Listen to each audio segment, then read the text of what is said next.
บ่ายสูงค่ะเมื่อได้เป็นวันที่13เดือนธันวาคมที่5ปี2026ในตอนได้เฮาเข้ามาถ่อมด้วยข่าวเงาโกนเมืองใต้ตั้งนำตั้งหลายหลอมเข้าเมืองไทยก้วยกะว่ารอดค่ะถึงญาติยอบก้มโตเสียก็สูงปอกขึ้นเมืองเนี่ยค่ะเมื่อวันที่12เดือนธันวาคมที่5ปี2026ในมีข่าวเงาออกมาว่าลาวากาฝ่ายกดทัดก้นเข้าออกเมืองตีเวงเกียงไฮค่ะไล่ข่าวกดทัดตีเฮิรนหลังหนึงเสียก็โคบทบหันก้นหลอมเข้าเมืองตั้งน้ำเนี่ยค่ะสืบเสเมื่อวันที่7เดือนธันวาคมปี2026ตีป่นมานั่นภูมิพลพรลาวากาเจดอนพิษณุโลกไล่ติ้งยอบกุมโตก้นหลวมเขาเมือง1ปาก49ก่อกำนั่นตั้งฝ่ายภูมิพลพรเขาในก็ไล่ตองไล่ถามสิถึงดีไล่ฮู้ว่ามีลวงอ่อนเอาก้นหลวมเขาเมืองได้กว่าลือไว้ดีเฮิรนหลังหนึ่งเฮ็ดไหนคะกำในเปิ้นในก็ไล่ไต่เงินมันเสียก็ถึงที่ไล่ฮู้ว่าเฮิรนหลังนั้นมีไว้อยู่ดีไหลไหนสิมื้อวันที่11เดือนธันวาคมปี2026ขิงข้าวยามกลางค่ำมอก3โมงนั่นตั้งฝ่ายกดทัดก้นเขาออกเมืองเกียงไฮ้และฝ่ายเกี่ยวข้องเขาในก็ไล่กว่าปักตารวมด้วยดีเฮิรนหลังนั้นเฮิรนนั้นแต่ก็มีไว้อยู่ดี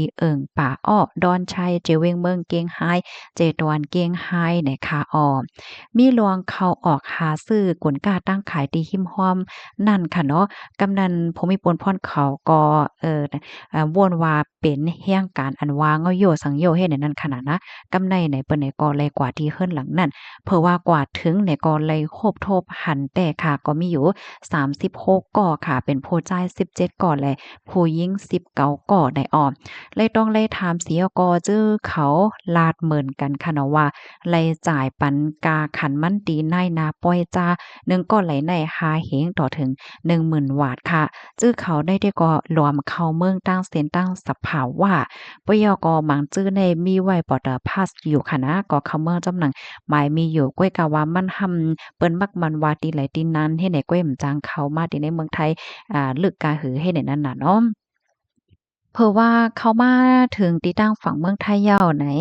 อันจื้อเขานั่นเนี่ยก็ไปนายนาป้อยจ้าค่ะเนาะก็ได้มารับเนี่ยนายนาเขานั่นแต่ก็รับเอาเขาที่แลนลินเหี่ยวก็กว่าส่วนไว้ที่เฮิรนคาดว่าสังว่าเจิ้นได้เฮ็ดให้เขาเนาะสืบนั่นก็ได้มีกาแทงลำหนึงมารับให้ก็ได้กว่าที่ไหลเฮ็ดนั่นตั้งฝ่ายภูมิพลพรเขาเนี่ยก็ไล่เอาโตแห่งการตั้งเสียงตั้งหมดนั่นเนาะกว่าที่ฝ่ายกดทัดกวนเขาออกเมืองที่เว้งเก้ง háiจะเว้งมันนังฝ่ายกดทัดก้นเขาออกเมืองค่ะเนาะเอาเขากว่าตีจะเว้งแม่สายจะดอนเกียงไฮเสปยก็แล้วโตเจอเขาตั้งเสียงตั้งหมดเนี่ยค่ะเตรียมหมายไว้ปืนเห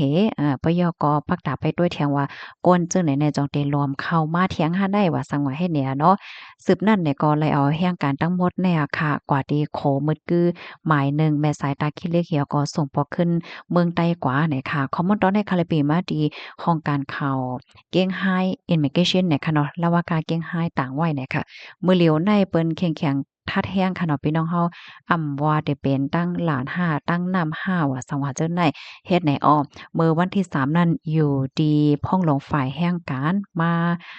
เปิ้นแผ่ออกคอสั่งค่ะเนาะให้เก่งแข็งกดท่าเฮ็ดจังไดและเมื่อวันที่9นั้นก็มีข่าวออกมาจอมพ่องหลวงเมืองไทยก็สั่งแข็งๆกดทัดเนาะลวงอยู่ซากินเซาก้นดอกเมือง จ่องจ้อมฝิ่งหิดห้อยที่ในเมืองไทยหาสังหาเฮ็ดไหนเหี่ยวก็เมื่อวานเนี่ยก็มีมาเถียงอันเป็นผู้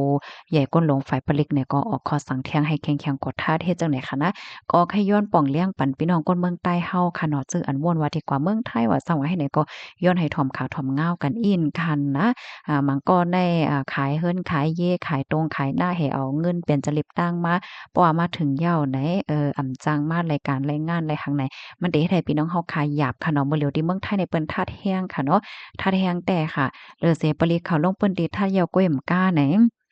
เปิ้นย้อนตาโฮเมอร์ถึงภาคก้นหวานเพราะว่าพี่น้องค่ะคำว่าอยู่ที่ในหมู่บ้านเลยเส็มว่าเพราะว่าก้นหวานเปิ้นติเปิ้นหันว่าก้นก็ได้หลากหลายไว้ไหนไอ้สั่งถูกกอจางยาเปิ้นตึงลาดปลีกมายอบมาหังเฮ็ดจังได๋มันก็ซ้ำจังเป็นไรนะคะก็ย้อนให้พี่น้องเขาคู้สายงายเงาลายมันมื้อใดออกข้าวตั้งเนี่ยก็ให้ทอมขาวเงาอยู่ตาเสค่ะในตอนหนึ่งปยก็แทงอันหนึงห้ามลวงหากินเร่งต้องก็มันง่ายค่ะนะแต่พี่น้องค่ะดีกว่าหาการหางานมีการมีเงินเนี่ยก็มันง่ายกูซื้อกูลวงก็ห้ำเลยซื้อกินเฮ็ดไหน ลูกดีข่าวเงาโหได้เห็นแล้วกำในเฮาคามาถ่อมด้วยแทงตอนหนึงอันนี้ก็เงียบไหลก้นหลอมเขาเมืองเหมือนกันในซ้ำเป็นตั้งปอดตอน7วันตากในมื้อวันที่12เดือนธันวาคมที่5ปี2026ในมีข่าวเงาออกมาว่าตั้งฝ่ายภูมิพลพรฝ่ายกวดทัดเส้นตั้งหลวงอยุธยาไล่สืบโคมาว่าเตมีหลวง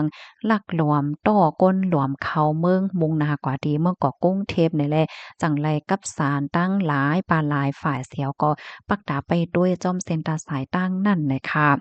มือพ่วงหนังนั้นไหนก็เลยโฮบโทบหันก้าค่ะเนาะคอมาเหนือเส้นตั้งพหลโยธินค่ะเด็กเขาเมืองเกาะกุ้งเทียมในเพราะว่าด้วยการนั้นก็มีฝั่งหางแปลกๆเปิงๆไว้เหมือนเจิงว่าต่างมานักหนาว่าสังไหวเนี่ยดอกกำนันภูมิพลพรเขาก็จังเลยฮอก้าเสียวก็ลำจวมค่ะลำก่อนลำมาเนี่ยก็ลำคึดไหลค่ะนะดีลำไทรเจเวงวังน้อยใจดอนพระนครศรีอยุธยาค่ะเลยต้องเลยถามเสียก็ในโฮบทบหันนายเพียวมินซออายุเลย33ปีเป็นก้นเมืองคมตุมเป็นก้นฮอกาปยก็มีนายจอซินอายุ31ปีนางมาจอมค่ะค่ะ2ก้อนนั้นได้ก็มีวัดมีไว้ในในกาเขานั้นครบทบหันก้นเมืองคมตุ่ม11ก็เป็นผู้จ่ายเก่าก็และผู้หญิง2ก็ค่ะขี่มาจอมกันสะบ่อนแนนเต็มลงไว้ให้ในคณะกดทัดต้องถามด้วยก็มีวัดไว้มีไว้ขามเมืองค่ะเนาะปรับขามเมืองพาสปอร์ตนั้นก็วัดไว้ต่างเสื้อต่างเปิงอีสังในกำแน่เลยต้องเลยถามเสค่ะ2ก็นันก็ลัดว่าอะไรกว่าหับแห่งการตั้ง11กอในดีเจดอนสาบุรีว่าเหี่ยวก็ได้ก็ส่งดีเจดอนสมุทรปราการไล่หับกาจาก1เลไหลใน1เฮงหับผักหวาดในตั้งฝ่ายแห่งการในก็ลาดในว่าจื้อเขานั้นได้ก็ลูกดีเมืองโฮมตุมมาสิไล่ขี่เฮ้อคำนำค่ะเนาะมาคืนดีเมืองไทยดีจะเว้งแม่สอดเจดอนตากค่ะ ยังอ่านได้ก็เปิดเข้ามาให้การที่ในเมืองไทยไหลปันกาในนาป้อยจ้าหนึ่งก็ไหลในหมอก15,000เฮงวาดว่าเฮ็ดไหนค่ะก้อยกำตันถึงยังหมายค่ะเนาะถุงยาติงยาแปดเฮ็ดก่อนคอมเมนต์ในก็เลยไปมาที่ห้องการข่าวสดออกไว้เนี่ยค่ะพี่น้องเฮาถ่อมข่าวโคแนวหันเทินจึงหือพองเพราะว่าเฮาขามาด้วยมือเหลียวในก็เตเลยว่าเป็นรองดีอันหลีตกอกตกใจว่าอยู่หนังเก่าค่ะนะเป็นสำว่าเมืองคมตุมในเตมีปางเลือกตั้งยาวปะยอก็ lấy lũng bổngจึงไหมยาว่าในเสตาก็ก้นเมืองในยังตึกไหลอ่อนกันปลายออกเมืองอยู่ติ๊กๆแหน่ลองในพี่น้องค่ะหันถึงว่ามันเป็นย้อนก็เบอหังปันตาหันถึงมาไรค่ะเนาะยินจมปกที่ฮับถอมปันแห้งค่ะย้อนให้อยู่เลยกินหวานแลหลอดเพกันค่ะบอยซุงค่ะ